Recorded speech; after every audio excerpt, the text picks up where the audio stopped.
Bem-vindos ao Fronteiras da Saúde, o podcast do Núcleo do Combate ao Exercício Ilegal da Medicina, no CIMERS. Eu sou a Bruna Tertuliano, diretora do CIMERS. Olá, eu sou a Mônica Berg, diretora também aqui no CIMERS.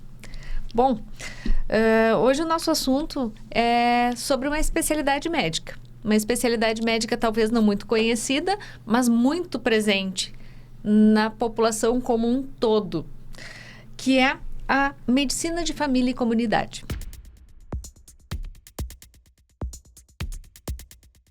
E, para isso, eu, como médica de família, também tenho um prazer imenso em receber Francisco Arcego, um ícone da nossa especialidade, né, com uma trajetória marcada aí com desenvolvimento de ensino, cuidado centrado na pessoa. Seja bem-vindo, Francisco. Muito obrigado. Fico feliz e honrado de estar participando aqui do programa. O prazer é nosso. Bem, vamos lá. Começando, então.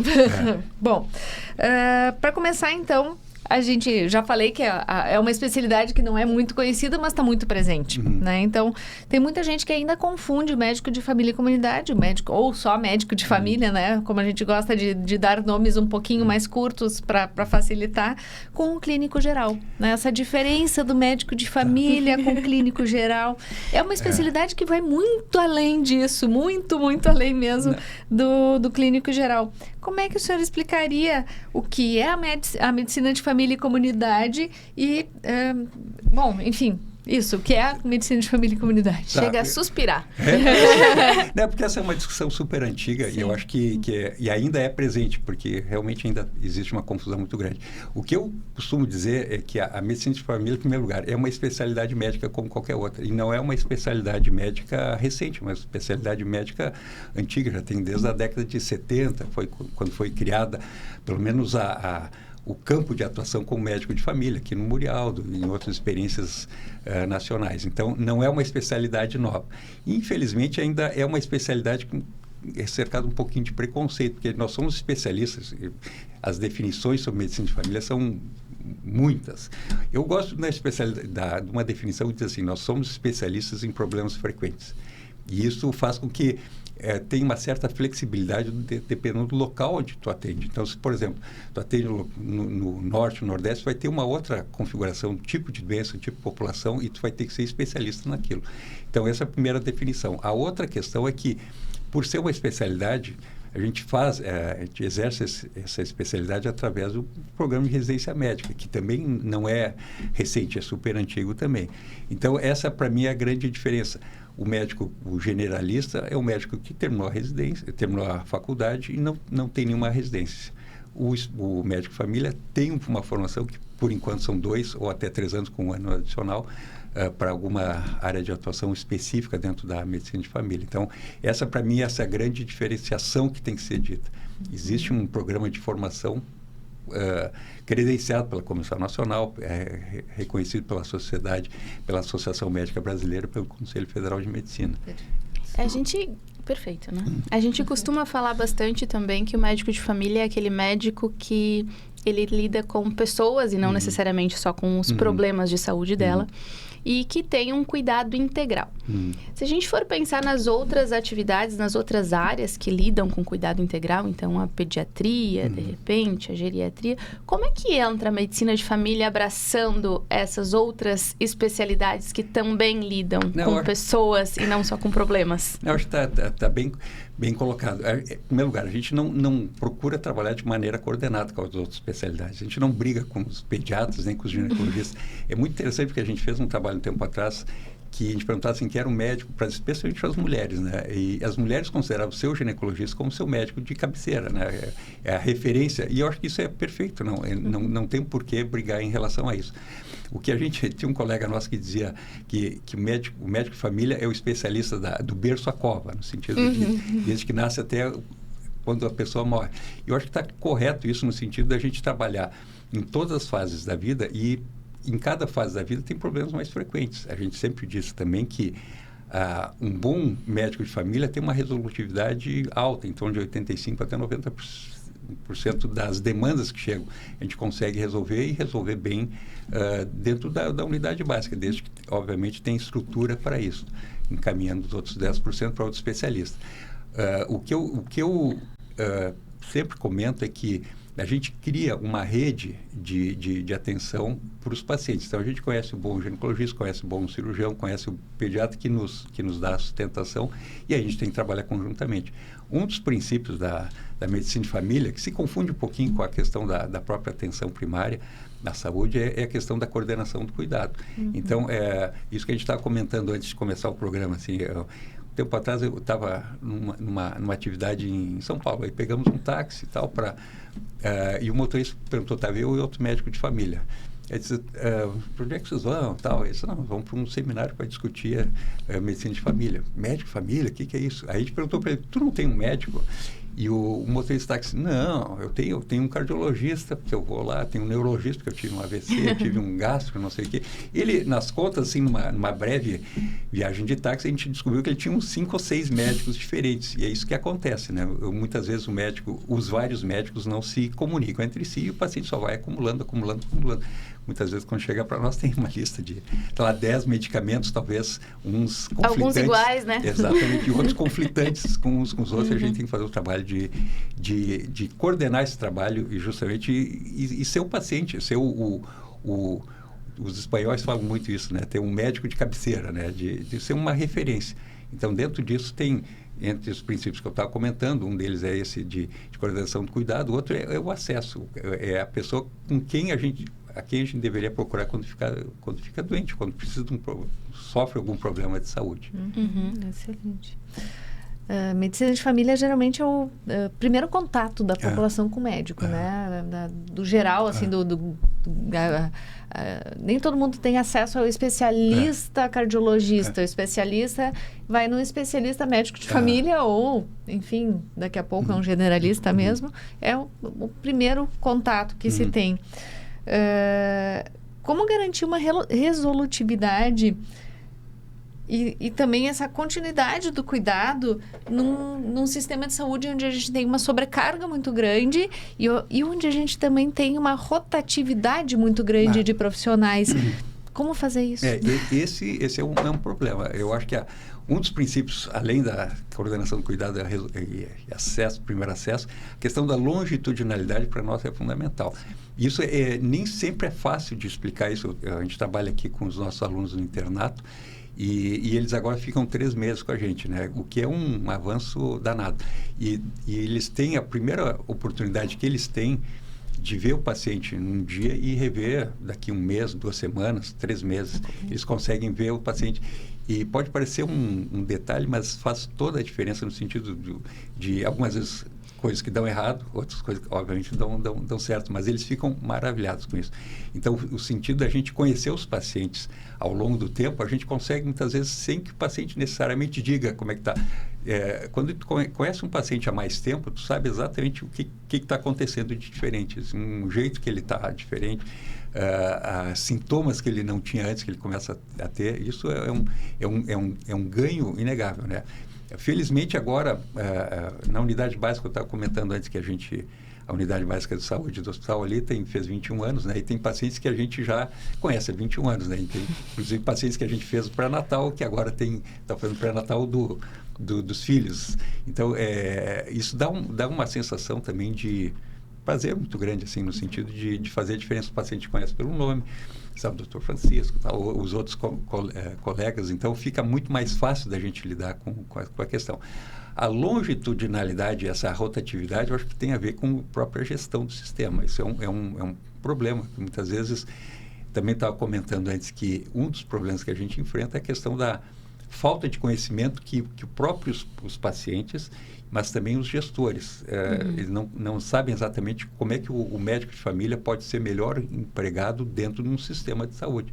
Não é o médico simplesmente para fazer os atendimentos, ele precisa de tempo para isso, ele não faz só consultas, ele faz atividades, faz visitas domiciliares, pode fazer procedimentos, ele faz grupos. Então, a gama de atividades que ele desempenha durante o dia é muito maior do que simplesmente consulta. E a gente vê locais que coloca o médico para fazer 15 atendimentos por turno, de manhã e de tarde. Fazer 30, 40 pacientes por dia é humanamente impossível. Isso traz esgotamento, traz burnout, e muitas vezes a pessoa diz, não aguento trabalhar aqui, eu vou para outro lugar um pouco mais calmo que me dê satisfação. Então, esse é um dos problemas. O próprio Simers, esses dias, repostou, né? Fez uma matéria, falando do nível de burnout que a gente está tendo na área médica, e passa por isso também, né? Então, hoje em dia, vamos falar de gestão pública num posto de saúde, que é o chão do médico de família. Acontece muito isso, atender 15, 20 pacientes como se fosse uma UPA de sala verde. Então, qual a diferença de uma sala verde de UPA? Tu não precisa conhecer aquele paciente, tu conhece a doença dele, resolve, apaga aquele fogo e a vida vai continuando. Enquanto que na medicina de família a gente precisa trazer esse paciente, trazer a educação continuada em saúde dele e a longitudinalidade. E a gente estava falando aqui antes também... O senhor já trabalhou, né, no Ministério da Saúde, conheceu um pouquinho mais do Brasil e dos interiores, que muitos gestores não conhecem essa especialidade. Como é que a gente podia pensar em garantir, né, esse conhecimento dos gestores e quais são os principais desafios para a gente disseminar essa especialidade e fixar ela? Olha, eu costumo dizer assim que não existe fórmula mágica para isso, né? O desafio do sistema de saúde brasileiro é super complexo, são vários elementos interligados. Um deles é a questão da própria definição do sistema que a gente quer, qual é o modelo que a gente quer para o sistema de saúde brasileiro.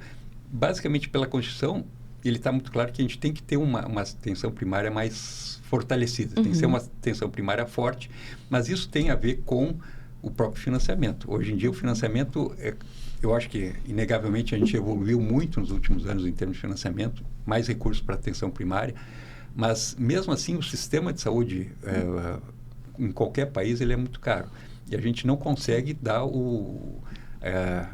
os valores equivalentes à necessidade do país. Uma vez eu já disse isso, assim, a população espera um atendimento de primeiro mundo com um orçamento de terceiro mundo. A conta não fecha. Então, o dinheiro público investido no sistema de saúde ainda é muito baixo em relação ao que nós deveríamos. Quando vêm pesquisadores ou outros médicos de outros países, eles dizem assim, vocês fazem milagre com o pouco recurso que se tem. E eu acho que é verdade. A gente, muito em função do comprometimento das pessoas com o próprio sistema. Então, a questão do recurso financeiro, a questão do modelo é importante, a questão do financiamento adequado para isso. A outra questão que a gente já falou, a questão da gestão do sistema. É um sistema que passa pela gestão municipal e algumas vezes... O país tem, 5 mil municípios. Claro, tem municípios muito preparados e outros municípios pequenos, com 2 mil habitantes, 5 mil habitantes, que muitas vezes o gestor, que é o encarregado de fazer o sistema funcionar no nível local, não tem um conhecimento sobre a própria atenção primária à saúde e muito menos da função que o médico pode exercer. Então, coloca justamente o médico a fazer atendimentos de manhã e de tarde, quase como uma escravidão dentro do sistema. Então, eu acho que esse é o outro elemento. E um último elemento que eu acho que é fundamental, a questão da formação de recursos humanos para isso. Hoje em dia, eu acho que já se avançou bastante, mas ainda precisamos avançar um pouco mais. Uma das questões que eu tinha comentado sobre a questão da própria residência médica como obrigatória. A gente sabe que hoje em dia, muitos médicos acabam se formando e acabam trabalhando em posto de saúde, ou em UPA, ou em emergências, mas não necessariamente tendo uma formação. Ele até acaba pegando, vamos dizer assim, pega no tranco, né? Ele acaba aprendendo ao longo do tempo, só que num período maior, e muitas vezes a gente não sabe o que acontece nesse período que eles... Eu acho que a gente forma, pelo menos nas principais escolas médicas, forma bem, mas a gente sabe que tem deficiências que a gente percebe. Sim. Então, a gente não sabe o que acontece nesse período até o médico ter essa e pegar no tranco. Muitas vezes pode causar prejuízo. Comete erros, né? Vai aprendendo aos erros. Certamente. Então, a questão da formação de recursos humanos é fundamental. Residência obrigatória e também uma certa regulação para as áreas que a gente precisa. A gente precisa ter muito mais médicos de família do que a gente tem hoje em dia. E talvez menos... Dermatologista também precisa. A gente precisa de todas as especialidades, mas algumas isso precisa mais do que outras. E bem nessa parte da formação médica que eu ia tocar agora nesse assunto, já começamos a entrar um pouquinho nele. Durante a formação médica, vamos voltar antes da residência, vamos chegar lá na parte da faculdade mesmo, nessa formação da faculdade.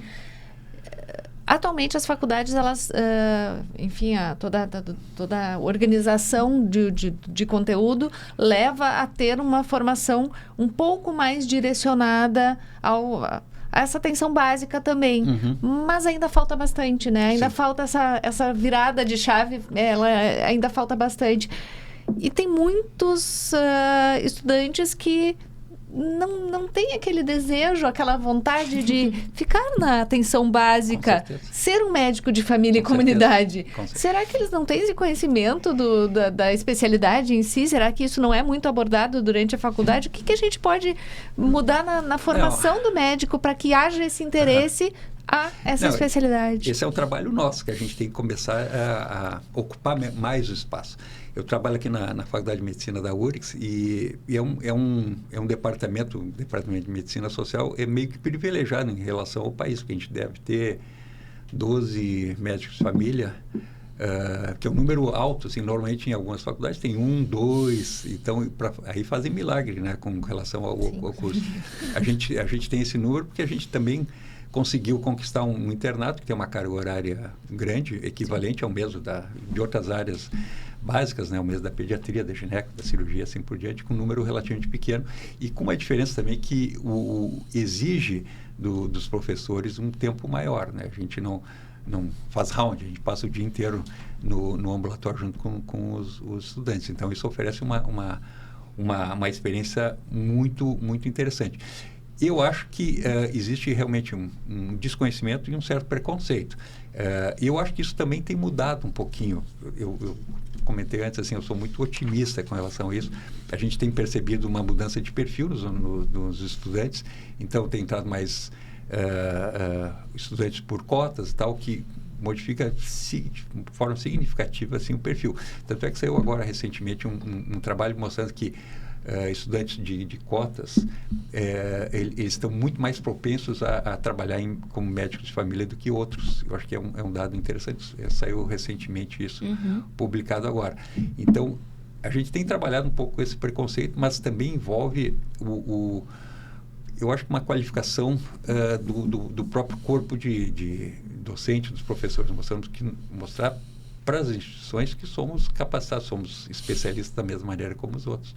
Isso faz com que é uma diferença pequena. Um tempo atrás veio o presidente da WONCA, que é a Organização Mundial de Médicos de Família, teve uma visita aqui no hospital e era uma discussão que a gente estava tendo lá, como é que a gente pode estimular justamente ter mais médicos de família nos estudantes, né? E ele falou de uma maneira muito engraçada, ele disse assim, vocês têm que melhorar os carros de vocês no estacionamento. Eu disse, como assim? Porque o aluno passa ali e diz assim, vê um Mercedes, vê um BMW e tal, e muitas vezes o médico de família está lá um Fiesta. Um Fiesta, um Fusquinha e tal. E eu disse, vamos lançar então uma bolsa financiamento Mercedes, carro. então. Vamos dar um Mercedes para cada médico de família, que isso talvez motive os estudantes. Porque o estudante, muitas vezes, ele olha realmente o modelo de professor e tal. Sim. A escolha da especialidade é uma coisa muito complicada. Mas eu acho que, assim, como eu estava falando, eu sempre penso assim, retrospectivamente, eu acho que a gente evoluiu em termos de sistema do estudante de medicina entender o que a gente está fazendo. Tanto é que a gente, por muito tempo, a gente não tinha poucos estudantes da Faculdade de Medicina da URGS que estavam na residência. Hoje em dia já tem um número maior, talvez aquém do que a gente gostaria, mas isso dá uma forma diferente. Já há uma busca. Né? Ótimo. Perfeito. Falamos do ensino, de como incentivar isso. E eu percebo, eu estou agora preceptorando os alunos da Fundação, que é uma universidade que tem cotas. A universidade antiga que eu preceptorava era uma universidade particular, que não tinha... Tem a bolsa, né? O ProUni. E eu também sentia a diferença dos alunos do ProUni. E hoje, nos alunos com cotas da Fundação, eu percebo. Eles têm mais essa tendência a se preocupar um pouquinho mais, a prestar um pouquinho mais de atenção na medicina de família. É verdade. E no nosso trabalho do dia a dia, Lindo? do chão da fábrica do nosso posto de saúde. Essa interlocução, essa fronteira da saúde entre as outras profissões, a enfermagem, a farmácia. Como é que funciona isso? Qual o lugarzinho de cada um dentro da estratégia de saúde da família daí? Não, eu digo assim, que a saúde é um processo muito complexo que o médico sozinho não vai dar conta. A gente tem trabalhado, falando muito assim da nossa experiência aqui na unidade Santa Cecília, a gente conseguiu, ao longo do tempo, montar equipes multiprofissionais, que é super interessante. A gente dividiu nosso território em 4 unidades, em 4 equipes, e cada equipe são médicos e tem a residência multiprofissional também que funciona, que dá um outro enfoque assim completamente muito para nós muito bom, porque tem tanto os residentes que estão muito motivados para isso, quanto os próprios supervisores e preceptores. Então, a gente tem reuniões semanais que a gente discute casos. E é interessante porque a gente muitas vezes, para nós é tão natural, mas que quando vem pessoas de outras áreas conhecer, eles ficam meio assim impressionados, né? Essa semana agora está tendo um processo de qualificação por parte do hospital, né, que está acostumado a trabalhar com áreas muito específicas, né, e o grupo participou das reuniões de equipe. E a reunião de equipe sempre tem uma pauta, assim, quais são os gestantes novas, quais são os pacientes hospitalizados, óbitos, nascimentos, tudo mais. E a gente discute casos, né? E eles assim, nós ficamos impressionados como vocês conhecem os casos, né?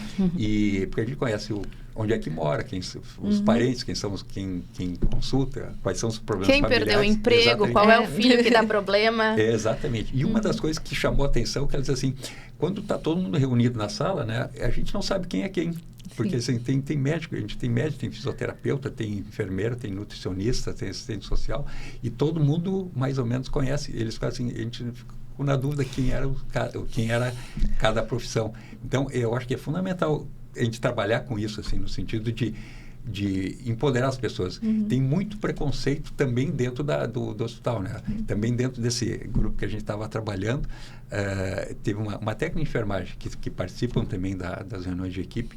Elas assim, quando eu comecei lá na unidade, porque ela veio de outra área, disse assim, na outra área que eu trabalhava, a gente não falava direto com o médico, a gente tinha que falar com o enfermeiro, para a enfermeira falar para o médico que o paciente tinha algum problema. E lá a gente fala assim, doutor Chico, não sei que problema. E o que pode parecer um detalhe, mas faz toda a diferença na dinâmica. Mas com isso também tem um pouco de responsabilidade, né? Cada um assume a responsabilidade pelo cuidado. E a gente infelizmente, eu acho que trabalha bem nessa área. Pode avançar muito mais ainda, mas eu acho que estamos no caminho certo. Quando a gente conversa direitinho, todo mundo tem seu lugar. E o paciente sai ganhando. Seria tão legal que se todas as unidades de saúde pudessem ter essa interação com outras profissões também. Um ponto que eu queria chamar nessa interação das fronteiras da saúde, não vai ser exatamente da fronteira da saúde, mas da fronteira da saúde da vizinhança.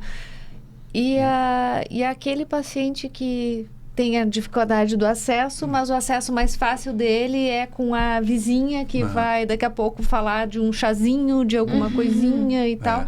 Isso acaba sendo algo que compromete um pouquinho ou dá para... A população está começando a ficar um pouquinho mais ensinada nisso? Não, eu acho que a função do médico, especialmente médico de família, ele tem embutido sempre uma função educativa, no sentido de dizer assim, o que tu está fazendo, por que tu está fazendo. Eu tenho uma formação na área de antropologia médica, né? E a gente sempre diz assim que os pacientes têm uma concepção sobre saúde e doença que é diferente do médico, em função da própria influência da cultura. Nós temos uma cultura médica e temos uma cultura leiga que faz com que eles se encontrem no consultório médico, na unidade básica de uma maneira. Então, existem concepções diferentes que a gente tem que entender. Não adianta a gente ter uma visão, que a gente diz assim, etnocêntrica, né? Eu mando, é assim que tem que fazer e tal, sem explicar por quê. Eu começo, até por esse vício da antropologia, começando a perguntar assim, tem casos complicados. Aí tu diz, tá, mas me explique um pouco mais de onde é que vem essa coisa. Os pacientes, normalmente, eles ficam um pouco receosos. Por que o senhor está perguntando isso, né? Perguntando até para entender melhor. E algumas vezes a gente se surpreende com o que acontece. E eu tenho um exemplo que eu sempre conto, né? O paciente que eu atendia, ele sempre vinha conto com meus alunos lá. E um paciente sempre vinha com a mãe, né? Uma senhora já de idade e tal. Era um cara grande, um gaúcho enorme, assim, né? E uma vez ele veio sozinho na consulta. Ele disse, o que houve e tal, né? Ele disse, doutor, estou com dor nas articulações aqui, nas juntas e tal. Eu disse, interessante, né? E é um cara jovem, em torno de 50 anos. Ele disse, mas de onde é que tu acha que vem isso, né? E aí a pergunta sempre causa uma surpresa, né? Por que você está perguntando? E ele respirou fundo e disse, eu acho que é porque eu como feijão demais. Mas do que é isso, né? Explica mais. Aí ele disse assim, não, eu gosto de feijão, como feijão todos os dias. E feijão tem o quê, doutor? Ferro e tal. Mas ele diz assim, viu? Com feijão demais, tem ferro demais, esse ferro está enferrujando. Interessante a concepção. Aí não pode dizer, que barbaridade. Não, tem sentido. Agora vamos trabalhar de uma forma de dar uma engraxada nessas articulações, aí vão dar um jeito. Mas esse, eu acho que é um jeito de trabalhar, assim, entender o que está acontecendo, saber que isso acontece, os pacientes... A gente tem um vício, né, que a gente pensa que os pacientes ficam doentes e nos procuram no dia seguinte. Não é bem assim. Eles procuram, pedem informação para a mãe, para o vizinho, para os outros familiares, assim, e depois nós fazemos parte desse sistema de atenção à saúde, uma parte, vamos dizer assim, mais profissional, mas tem a outra parte paraprofissional, o folk, que eles chamam, que ajuda também a lidar com isso. Ótimo isso, sim, né?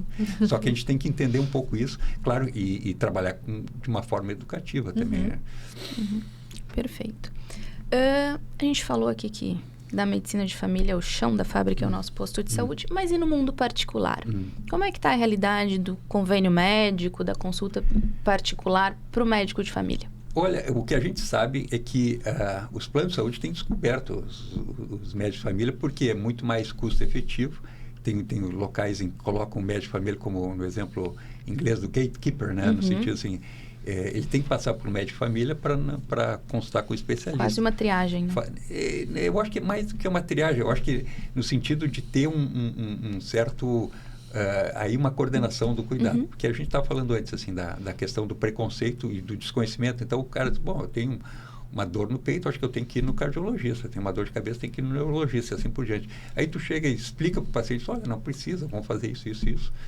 Entra numa prevenção e acaba diminuindo uma sinistralidade. A gente tem essa experiência aqui na unidade, muitas vezes pacientes que vinham de convênios, eram atendidos por convênios, primeira consulta na unidade, eu venho com uma lista, preciso de cardiologista, gasto, não sei o que. Aí a gente explica para os pacientes, alguns ficam maravilhados, outros ficam meio assim, tem certeza? É que a gente estava falando que o conhecimento médico de família é um conhecimento mais horizontal e não só vertical. Então a gente nos obriga a conhecer muito de muitas doenças, como eu falei antes, das doenças mais frequentes. E por isso, assim, eu acho que a qualificação do médico para resolver isso, ela tem que ser muito boa. Por isso que exige uma certa especialização nesse sentido. Então, os convênios privados, tal, eles têm descoberto isso, porque realmente é muito mais custo efetivo e gasta menos em exames, tu gasta menos em procedimentos e oferece uma melhor saúde para a população. Então, temos campo de trabalho. Mas com certeza. Bom, a gente está indo para um final. Muito boa essa conversa. Alguma coisa que queira pontuar? Não, acho que tudo já foi dito. Acho que a gente... eu só queria trazer essa mensagem de otimismo, no sentido assim... tem gente que acha, não, nós estamos no fim do mundo. Não, acho que a gente está bem. Eu tenho uma paciência histórica, vamos dizer assim, de que... ter consciência das limitações que o país tem como um todo. A gente fala aqui muito de, sei lá, Porto Alegre, que é uma capital do estado, mas se a gente começa a viver, circular pelo país, a gente ainda tem dificuldades enormes, assim, de oferecer uma medicina de qualidade no interior. Isso é muito, muito difícil. Isso envolve uma mudança cultural do país como um todo. Eu acho que aos pouquinhos estamos chegando lá. Perfeito. Muito boa essa conversa. Mas vamos lá para apresentar um quadro nosso aqui do programa. Nós aqui no quadro... Na Fronteiras da Saúde, nós temos um quadro especial em que nossos convidados indicam livros que foram interessantes, que foram referência na sua trajetória profissional ou pessoal, né? E Seu livro, então. Olha, eu sempre... Esse é um livro que eu costumo recomendar para os nossos estudantes também. Um deles é A Arte Perdida de Curar, que é o do Bernard Lone, que é um médico... Ele é um cardiologista norte-americano, trabalhava em Boston, e ele recebeu um prêmio Nobel da Paz, mas eu sempre a referência que eu faço dele é que ele é o inventor do desfibrilador. Então, é um livro bonito, assim, que ele fala sobre justamente a arte perdida de curar. Ele fala dos pacientes que ele atendeu, assim, a necessidade da conversa, de ter calma com os pacientes, de entender mais profundamente. Para mim, eu acho que é um livro de referência, assim, e tu pode ler aos poucos também e reler. Eu acho que é super interessante. É um livro clássico. Que legal. Tem na biblioteca aí da faculdade, e eu acho que é interessante. Tem um outro livro que eu acho que é um pouco mais recente, que eu gosto muito, que é do Marco Bobi, que é o Paciente Imaginado. Tô louco, no ano que vem vai ter o Congresso Brasileiro de Educação Médica. A gente quer trazer o Marco Bobi para falar sobre o Slow Medicine. O Marco Bobi é um dos criadores do Slow Medicine lá na Itália. Então, o livro dele fala sobre isso também. E todos os dois livros falam justamente do contato com os pacientes, que é tão importante quanto a questão da técnica, né? Tu pode saber tudo sobre, sei lá, hipertensão, diabetes e tal. Se tu não consegue te comunicar com o paciente adequadamente, esse teu conhecimento de nada vai servir. Foi por água abaixo. Então, são dois livros que eu recomendo, em vez de 1, 2. Dicas, ótimo. então, de Perfeito. Francisco Seco. Perfeito. E nessa... Desculpa, vai lá. Vamos lá. E nessa ideia de transformar conhecimento em informação e passar isso adiante, a gente criou um clubinho. Então, esses livros a gente repassa para os próximos convidados e a gente te presenteia, Muito então, obrigado. com a indicação de um convidado anterior, formando um clubinho. Estamos fazendo o clubinho do livro. Perfeito. Agradeço, vou ler com muito prazer. Uma pequena lembrança. Tá ótimo. Francisco, foi um prazer inenarrável. Muito obrigada. Foi um prazer ter participado aqui. Nossa, Aprendi bastante também.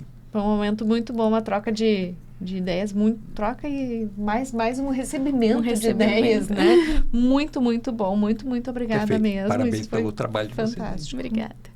Se você quiser continuar seguindo, entendendo e acompanhando o que a gente faz por aqui, continue seguindo o Simers nas redes sociais, Instagram e YouTube.